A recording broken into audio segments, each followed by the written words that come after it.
नमस्कार दोस्तों, भक्ति केंद्र में आपका स्वागत है। दोस्तों, आज हम बात करेंगे कि अमरनाथ में क्यों नहीं दिखते हैं नंदी। आपने शिव जी के हर मंदिरों में देखा होगा नंदी जी को, बट अमरनाथ में नंदी जी क्यों नहीं दिखते। दोस्तों, आज हम इस वीडियो में 4 पॉइंट कवर करेंगे। पहला पॉइंट रहेगा कैसे हुआ नंदी का जन्म। दूसरा पॉइंट, एक बालक कैसे बना शिव का वाहन। तीसरा पॉइंट हमारा रहेगा शिव ने आखिर नंदी को क्यों छोड़ा। और चौथा पॉइंट हमारा रहेगा पहलगांव क्यों है अमरनाथ यात्रा का पहला द्वार। जी हाँ दोस्तों, आज हम बात करने वाले हैं कि अमरनाथ में क्यों नहीं दिखते हैं नंदी। दोस्तों, भगवान शिव और नंदी एक दूसरे के पूरक माने जाते हैं। पौराणिक मान्यताओं के मुताबिक नंदी शंकर जी के वाहन होने के साथ साथ द्वारपाल और रक्षक भी हैं। यही वजह है कि शिव के सभी मंदिरों में मुख्य कक्ष के बाहर नंदी की मूर्ति जरूर होती है। नंदी के दर्शन के बिना भोले बाबा के दर्शन पूरे नहीं माने जाते। शिव के हमेशा साथ रहने वाले नंदी के बारे में मान्यता यह भी है कि कोई प्रार्थना नीलकंठ तक पहुंचानी हो तो नंदी तक पहुंचा दो। नंदी ने प्रार्थना सुन ली तो समझो शिव वह इच्छा पूरी कर देंगे। दोस्तों, इस लोक मान्यता के मुताबिक शिव से मनोकामना मनवाने के लिए उसे नंदी की प्रतिमा के कान में कह देते हैं। जी हाँ दोस्तों, एक फैक्ट आज हमने ये भी कवर किया है कि नंदी के कान में ही आखिर क्यों अपनी प्रार्थना बोली जाती है। लेकिन अमरनाथ गुफा के बाहर नंदी की कोई प्रतिमा नहीं है, ना ही कोई पिंड या बर्फ से बनने वाली संरचना जिसे नंदी का प्रतीक माना जाए। आखिर ऐसा क्यों है? दोस्तों, सबसे पहले जानते हैं कि कैसे हुआ नंदी जी का जन्म। दोस्तों, नंदी शब्द की उत्पत्ति संस्कृत भाषा के शब्द नंदी से मानी जाती है। इस भाषा में नंदी का अर्थ है प्रसन्नता या आनंद। दोस्तों, शिव पुराण की एक कथा के मुताबिक शिलाद नाम के एक ऋषि थे। ऋषि योग और तपस्या में लीन रहते थे। वह गृहस्थ आश्रम में प्रवेश नहीं करना चाहते थे। उनके पुरखों को इस बात की फिक्र हुई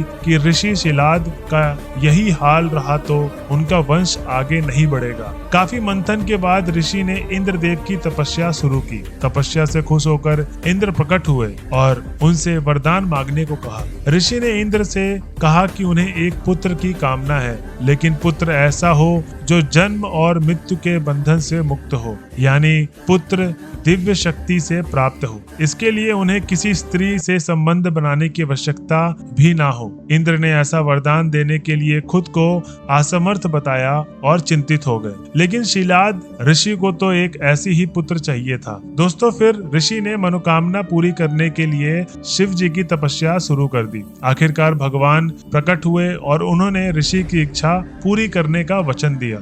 इस घटना के कुछ दिनों बाद ऋषि अपना खेत जोत रहे थे। इसी दौरान उन्हें एक बालक मिला। बच्चे को देखकर उनके मन में जो भाव सबसे पहले आया, उसी के नाम पर उन्होंने बच्चे का नाम रख दिया। वह भाव था आनंद का। इस तरह बालक का नाम पड़ा नंदी। जी हाँ दोस्तों, फिर चलते हैं कि आखिर बालक कैसे बना शिव जी का वाहन। दोस्तों, नंदी किशोर अवस्था में पहुंचे ही थे कि एक रोज शिलाद ऋषि के आश्रम में 2 मुनि आए।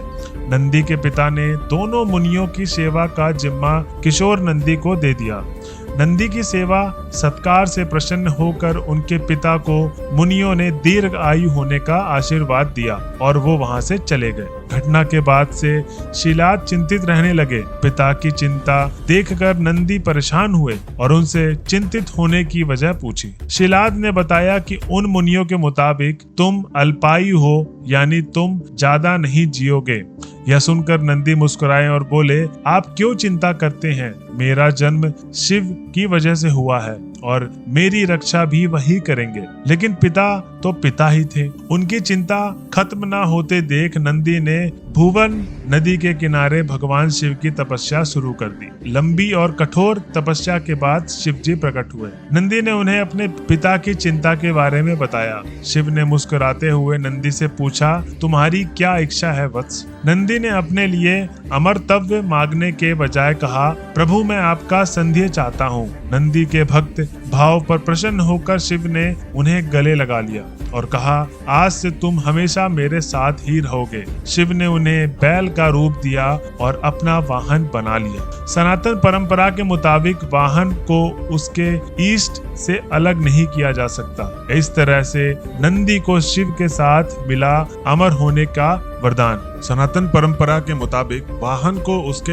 इष्ट से अलग नहीं किया जा सकता। इस तरह से नंदी को शिव के साथ और अमरतत्व भी इसी वजह से शिव की मूर्ति के पास भी विराजते हैं। वहीं चलते हैं कि शिव ने नंदी को क्यों छोड़ा। दोस्तों ऐसा माना जाता है कि भगवान शिव ने अमरनाथ की गुफा में ही अपनी पत्नी पार्वती को अमर तत्व का ज्ञान दिया था। इस अलौकिक ज्ञान की शर्त थी कि इसका आदान प्रदान दो लोगों के बीच ही किया जा सकता है, पहला वक्ता यानी बताने वाला, दूसरा स्रोत यानी सुनने वाला। ज्ञान देने के इस नियम के मुताबिक ही शिव ने सबसे पहले पहलगांव में अपने वाहन नंदी का परित्याग किया। इसके बाद चंदबाड़ी में अपनी जटा से विराजमान चंद्रमा को त्यागा। वहीं अमरनाथ गुफा के रास्ते में पड़ने वाली शेषनाग नाम की झील पर पहुंचकर उन्होंने अपने गले से सर्पों को भी उतार दिया। दोस्तों इसके बाद महागुणास पर्वत पर उन्होंने अपने पुत्र गणेश को छोड़ दिया। अंत में पंचतरणी पहुंचकर भगवान ने पांचों तत्व का परित्याग कर दिया। दोस्तों यही वजह है कि अमरनाथ की गुफा में शिव तो हैं पर नंदी नहीं। क्योंकि नंदी शिव के द्वारपाल थे, वे पहलगांव में बैठे हैं। ऐसे में अमरनाथ यात्रा का पहला द्वार इसी जगह से शुरू होता है। तो दोस्तों आई होप आज की वीडियो आपको अच्छी लगी होगी। मैंने आपके सारे पॉइंट क्लियर किए होंगे। जब तक के लिए हमारे चैनल पे बने रहिए। आज के लिए धन्यवाद दोस्तों, और हमारे चैनल को सब्सक्राइब करना ना भूलिएगा।